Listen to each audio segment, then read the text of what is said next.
Hi hello ಎಲ್ರಿಗೂ ನಮಸ್ಕಾರ. Welcome to my YouTube channel. So ಇವತ್ತು ಒಂದು ರೆಸಿಪಿ ವ್ಲಾಗ್ನ ಶೇರ್ ಮಾಡೋಣ ಅಂತ ಅಂದ್ಕೊಂಡಿದ್ದೀನಿ. ಸೊ ಏನಪ್ಪ ಅಂತ ಅಂದರೆ ತುಂಬಾ ಹೆಲ್ದಿಯಾಗಿರುವಂಥ ಹಾಗೆ ಒನ್ ಪಾಟ್ ರೆಸಿಪಿ ಅಂತ ಹೇಳ್ಬೋದು ಇದನ್ನು, ದಾಲ್ ಕಿಚಡಿ. ಸೊ ತುಂಬ ದಿವಸದಿಂದ ಈ ಒಂದು ರೆಸಿಪಿನ ಶೇರ್ ಮಾಡಬೇಕು ಅಂತ ಅಂದ್ಕೊಳ್ತಿದ್ದೆ, ಬಟ್ ಆಗಿರಲಿಲ್ಲ. ಸೊ ಫೈನಲಿ ದಾಲ್ ಕಿಚಡಿ ರೆಸಿಪಿನ ಶೇರ್ ಮಾಡ್ತಾ ಇದ್ದೀನಿ. ಆ್ಯಕ್ಚುಲಿ ಇದು ತುಂಬಾ ಚೆನ್ನಾಗಾಗತ್ತೆ, ಹಾಗೆ ಟೇಸ್ಟ್ ವೈಸ್ ಅಂತೂ ಸಖತ್ತಾಗಿರುತ್ತೆ.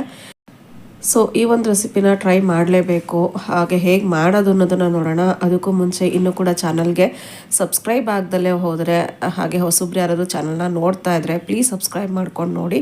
ಹಾಗೆ ಈ ಒಂದು ರೆಸಿಪಿ ವ್ಲಾಗ್ ನಿಮ್ಗೆ ಏನಾರು ಇಷ್ಟ ಆಯಿತು ಅಂತ ಅಂದರೆ ಪ್ಲೀಸ್ ಲೈಕ್ ಮಾಡಿ ಹಾಗೆ ಶೇರ್ ಮಾಡಿ ಅಂತ ಹೇಳ್ತಾ, so welcome to my YouTube channel. Cooker ಇಟ್ಟಿದ್ದೀನಿ. ಇದಕ್ಕೆ ಇವಾಗ ಒಂದು 2 ಟೇಬಲ್ ಸ್ಪೂನ್ ಅಷ್ಟು ತುಪ್ಪ ಹಾಕ್ಕೊತಾ ಇದ್ದೀನಿ. ಕಿಚಡಿಗೆ ತುಪ್ಪ ಹಾಕ್ಕೊಂಡ್ರೆ ಒಂದು ಒಳ್ಳೆ ಫ್ಲೇವರ್ ಇರುತ್ತೆ. ಸೊ ಹಾಗಾಗಿ ಆದಷ್ಟು ಸ್ವಲ್ಪ ತುಪ್ಪದಲ್ಲೇ ಮಾಡೋಣ ಅಂತ ಅಂದ್ಕೊಂಡಿದ್ದೀನಿ. 2 ಟೇಬಲ್ ಸ್ಪೂನ್ ಅಷ್ಟು ತುಪ್ಪ ಹಾಕಿದ್ದೀನಿ. ಸೊ ತುಪ್ಪ ಒಂದು ಸ್ವಲ್ಪ ಕರಗಬೇಕು. 2 ಪಲಾವ್ ಎಲೆ ಹಾಕ್ಕೊಳ್ಬೇಕು, ಫ್ಲೇವರ್ಗೋಸ್ಕರ ಅಷ್ಟೇ.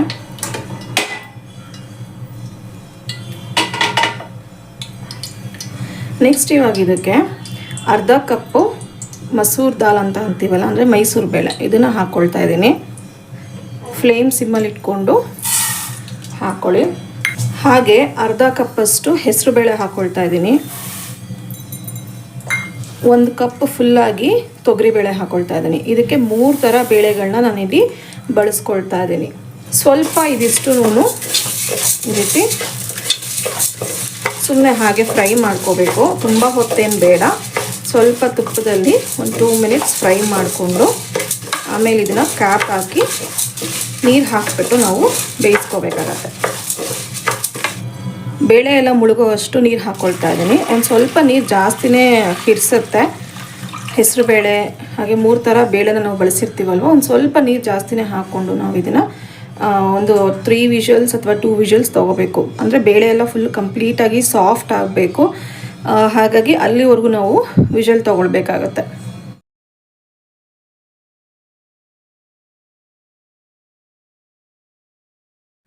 ಓಕೆ, ಈಗ ಕುಕ್ಕರಲ್ಲಿ ಬೇಳೆ ಬೇಯಕ್ಕಿಟ್ಟಿದ್ದೀನಿ. ಇನ್ನೊಂದು ಕಡೆ ಇವಾಗ ಅಕ್ಕಿ ಕೂಡ ತೊಳೆದಿಡ್ತಾ ಇದ್ದೀನಿ.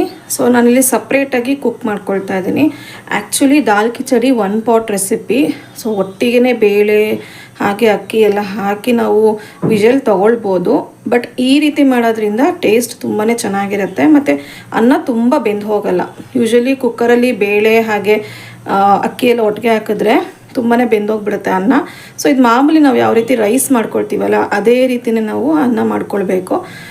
ಇದಕ್ಕೆ ಇವಾಗ ಒಂದು ಸ್ವಲ್ಪ ನಾನು ಕಲ್ಲುಪ್ಪನ್ನ ಸೇರಿಸ್ಕೊಳ್ತೀನಿ. ಹಾಗೆಯೇ ಅಕ್ಕಿನ ನಾನಿಲ್ಲಿ 1 ಕಪ್ಪಷ್ಟು ತೊಗೊಂಡಿರೋದು, ಅದನ್ನು ನಾನು ಒಂದು 1/2 ಅವರ್ ನೆನೆಸಿಟ್ಟಿದ್ದೆ. ಸೊ ನೆನೆಸಿಟ್ಟಿರೋ ಅಕ್ಕಿ ಬೇಗನೆ ಅನ್ನ ಆಗುತ್ತೆ, ಹಾಗೆ ದಾಲ್ ಕಿಚಡಿಗೆ ತುಂಬ ಚೆನ್ನಾಗಿರುತ್ತೆ ಅಕ್ಕಿ ನೆನೆಸಿ ಹಾಕೋದ್ರಿಂದ. ಹಾಗೆ ಇದಕ್ಕೂ ಕೂಡ ನಾನು 1 ಟೇಬಲ್ ಸ್ಪೂನಷ್ಟು ತುಪ್ಪ ಹಾಕೋತಾ ಇದ್ದೀನಿ, ಸ್ವಲ್ಪ ಬಿಡಿಬಿಡಿಯಾಗಿ ಅನ್ನ ಚೆನ್ನಾಗಾಗಲಿ ಅಂತ. ಹಾಗೆ ಉಪ್ಪು ಹಾಕ್ಕೋತಾ ಇದ್ದೀನಿ. ಬೇಳೆ ಇವಾಗ 3 ವಿಷಲ್ಸ್ ತೊಗೊಂಡಿದ್ದಾಯಿತು. ಹಾಗೆ ಅನ್ನ ಕೂಡ ಆಗ್ತಾಯಿದೆ, ನಾನು ಸ್ವಲ್ಪ ಅನ್ನ ಹಾಕಬೇಕು. ಓಕೆ, ಈಗ ದಾಲ್ ಕಿಚಡಿ ಮಾಡೋದಕ್ಕೆ ಒಂದು ದೊಡ್ಡದಾಗಿರುವಂಥ ಪಾತ್ರೆ ತೊಗೊಳ್ಬೇಕಾಗತ್ತೆ. ಹಾಗೆಯೇ ಈ ನಾವು ಅನ್ನ ಮಾಡ್ಕೊಂಡಿರುವಂಥ ಅನ್ನ, ಬೇಳೆ ಹಾಗೆ ಈ ತಡ್ಕ ಇವಾಗ ಏನು ರೆಡಿ ಮಾಡ್ತೀವಿ ಎಲ್ಲದನ್ನು ಸೇರಿ ಮಿಕ್ಸ್ ಮಾಡೋದ್ರಿಂದ ಒಂದು ಸ್ವಲ್ಪ ದೊಡ್ಡದಾಗಿರೋಂಥ ಪಾತ್ರೆ ತೊಗೊಂಡಿದ್ದೀನಿ. ಹಾಗೆ ಇವಾಗ ಇದಕ್ಕೆ ನಾನು ಒಂದು 3 ಟೇಬಲ್ ಸ್ಪೂನಷ್ಟು ತುಪ್ಪ ಹಾಕ್ಕೊಳ್ತಾ ಇದ್ದೀನಿ.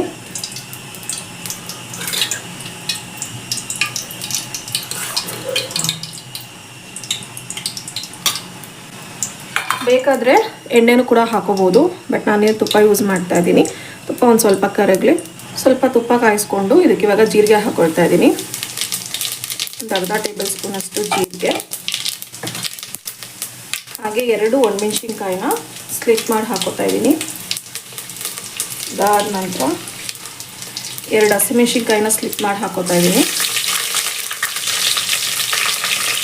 ಹಾಗೆಯೇ ಹಚ್ಚಿಟ್ಕೊಂಡಿರುವಂಥ 2 ಮೀಡಿಯಮ್ ಸೈಜ್ ಈರುಳ್ಳಿನ ಹಾಕ್ಕೊಳ್ತಾ ಇದ್ದೀನಿ.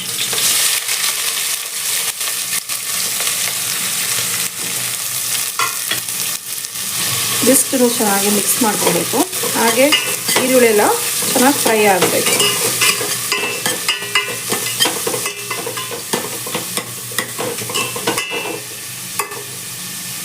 ಸೊ ರೈಸ್ ಕಂಪ್ಲೀಟಾಗಿ ಕುಕ್ ಆಗಿದೆ. ಆಫ್ ಮಾಡಿದ್ದೀನಿ. ಸ್ಟವ್ ಆಫ್ ಮಾಡಿ ರೀತಿ ರೆಡಿ ಮಾಡಿ ಇಟ್ಕೊಳ್ಬೇಕು.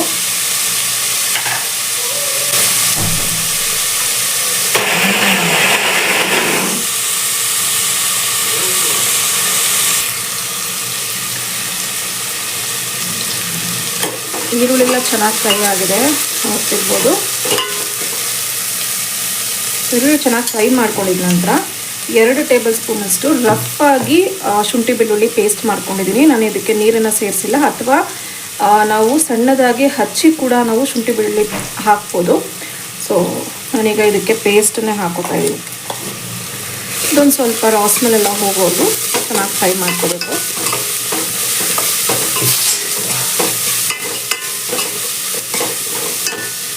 ಇದಿಷ್ಟು ಫ್ರೈ ಆದ ನಂತರ ಹಚ್ಚಿಟ್ಕೊಂಡಿರೋವಂಥ 4 ಮೀಡಿಯಮ್ ಸೈಜ್ ಟೊಮೆಟೊ ಹಾಕೊಳ್ತಾ ಇದ್ದೀನಿ. ಸೊ ನಾನಿಲ್ಲಿ ಮಧ್ಯಾಹ್ನ ಲಂಚ್ ಬಾಕ್ಸ್ಗೂ ಸೇರಿಸಿ ಮಾಡ್ತಾ ಇರೋದ್ರಿಂದ ಒಂದು 5 ಮೆಂಬರ್ಸ್ಗೆ ಆಗುವಷ್ಟು ದಾಲ್ ಕಿಚಡಿನ ನಾನಿಲ್ಲಿ ಪ್ರಿಪೇರ್ ಮಾಡ್ತಾ ಇರೋದು. ನೋಡಿಕೊಂಡು ನೀವು ಇಂಗ್ರೀಡಿಯೆಂಟ್ಸ್ನ ಹಾಕೋಬೇಕಾಗತ್ತೆ.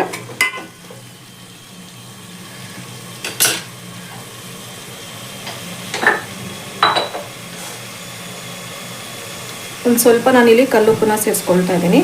ಸೊ ಟೊಮೆಟೊ ಎಲ್ಲ ಸಾಫ್ಟಾಗಿ ಬೇಯಬೇಕು. ಉಪ್ಪು ನಾವು ಅನ್ನಕ್ಕೂ ಕೂಡ ಹಾಕ್ಕೊಂಡಿರ್ತೀವಿ, ಸೊ ನೋಡಿಕೊಂಡು ಸೇರಿಸ್ಕೋಬೇಕಾಗತ್ತೆ.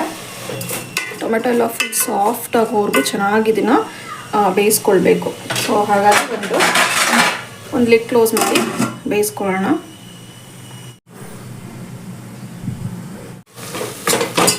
ಟೊಮೆಟೊ ಎಲ್ಲ ಚೆನ್ನಾಗಿ ಸಾಫ್ಟ್ ಆಗಿದೆ.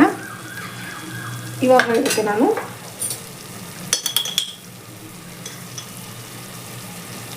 ಒನ್ ಟೇಬಲ್ ಸ್ಪೂನಷ್ಟು ಖಾರದ ಪುಡಿ ಅಂದರೆ ಕಾಶ್ಮೀರಿ ರೆಡ್ ಚಿಲ್ಲಿ ಪೌಡರ್ನ ಹಾಕ್ಕೊಳ್ತಾ ಇದ್ದೀನಿ. 1 ಟೇಬಲ್ ಸ್ಪೂನು ಧನಿಯಾ ಪುಡಿ, ಅರ್ಧ ಟೇಬಲ್ ಸ್ಪೂನು ಗರಂ ಮಸಾಲ, ಹಾಗೆ ಒಂದು ಸ್ವಲ್ಪ ಅರಿಶಿನ.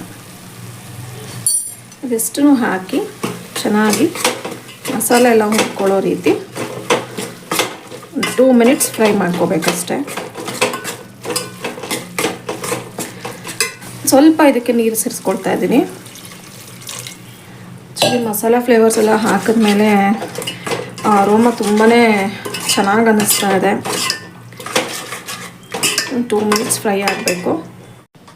ಒಗ್ಗರಣೆ ಎಲ್ಲ ರೆಡಿ ಮಾಡ್ಕೊಂಡಿದ ನಂತರ ಬೇಯಿಸಿಟ್ಕೊಂಡಿರೋವಂಥ ಬೇಳೆನ ಹಾಕೋಬೇಕು. ಹಾಗೆ ಒಂದು ಸ್ವಲ್ಪ ನೀರು ಕೂಡ ಸೇರಿಸ್ಕೋಬೋದು. ಸೇರಿಸ್ಕೊಂಡು ಇದೆಲ್ಲದನ್ನು ಒಂದು ಸತಿ ಮಿಕ್ಸ್ ಮಾಡಿ ಒಂದು ಕುದಿ ಬರೋವರೆಗೂ ಸ್ವಲ್ಪ ಮೀಡಿಯಮ್ ಫ್ಲೇಮಲ್ಲಿ ಇದನ್ನು ಕುದಿಸ್ಕೊಳ್ಬೇಕು. ಓಕೆ, ಇದು ಇವಾಗ ರೆಡಿ ಆಗಿದೆ. ಇದಕ್ಕೆ ಮಾಡಿಟ್ಕೊಂಡಿರೋವಂಥ ಅನ್ನನ ನಾನು ಸೇರಿಸ್ಕೊಳ್ತಾ ಇದ್ದೀನಿ.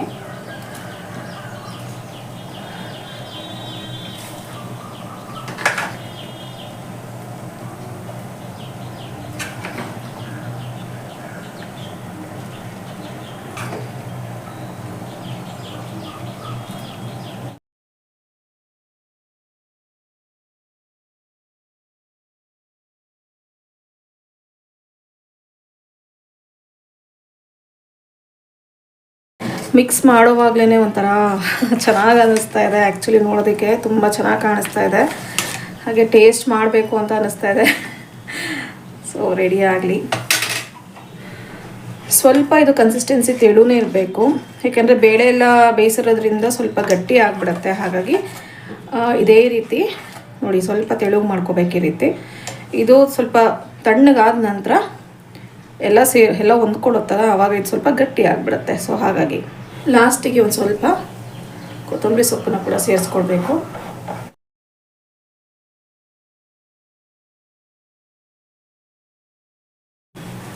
ದಾಲ್ ಕಿಚಡಿ ರೆಡಿ ಆಯಿತು.